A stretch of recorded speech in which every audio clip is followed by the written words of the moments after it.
Thank you for joining us at Newman Tree as we assemble our 9-foot Bryce Canyon with the help of a second tree stand. We include a second stand in the cartons of all our trees 9 feet and taller. A feature of Newman Tree that you would not know unless you already own one is our passion to making the assembly a pleasure. We start by putting the tree stands right on top, and as you see, we meticulously wrap each part of our trees in bubble to ensure no damage is incurred in transportation. We recommend setting the larger tree stand exactly where you plan to enjoy your tree. Once your 9-foot is assembled, it can weigh between 70 and 110 pounds depending on the style, and you do not want to have to move it after it's all set up. As John removes the bubble wrap from a tree section, we'd like to mention that the bubble is wrapped onto each section so that you can remove it without the use of scissors or a knife.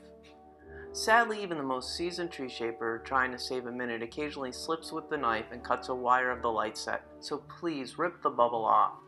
Once your section A is rid of its wrapping, simply place it into the tree stand.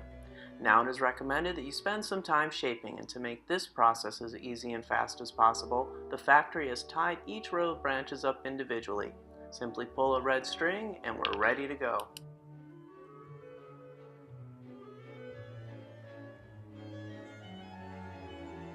Now that our bottom row is easy to reach, let's begin shaping a branch starting closest to the trunk.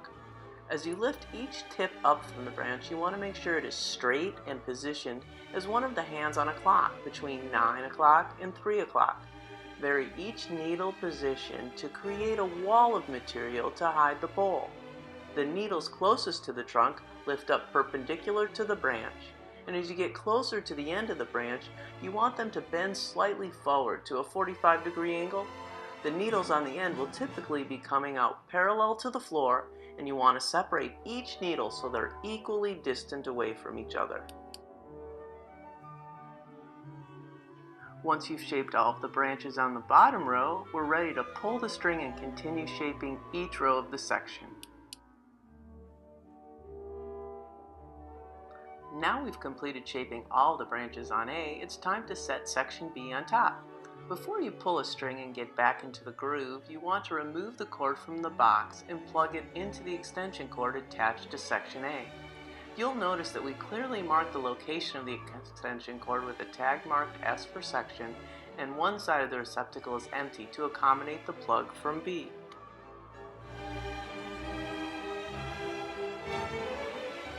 We find the most beautiful looking and easiest to decorate trees have identical shaping pattern on every branch of every row.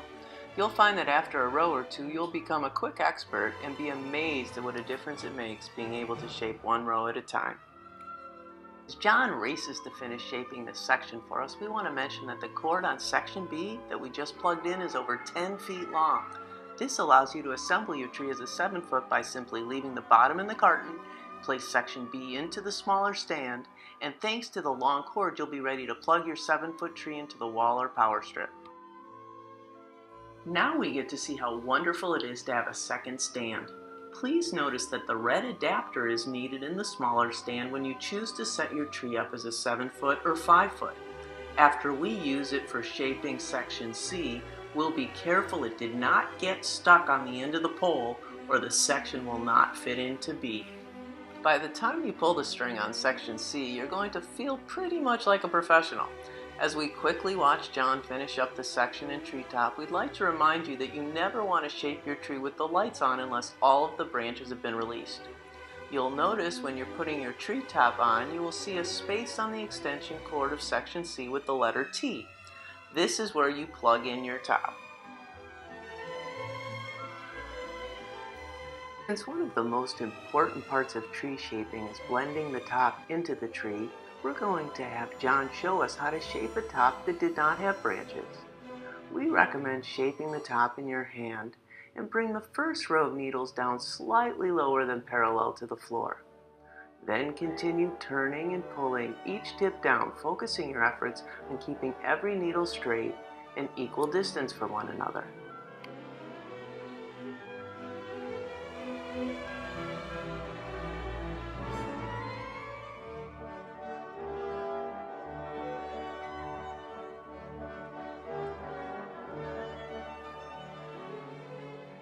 Once your top is shaped, it is time for the blending.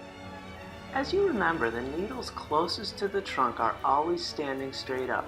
This is particularly important when you get to the top row. You may want to take a moment to ensure the top row of your tree is ready, and then place the top into the trunk. Naturally, those tips that were pulled furthest down will fill in the crevices between the needles on the top row. At this time, you want to plug your top into the extension cord and take a quick run through to make sure it looks perfect.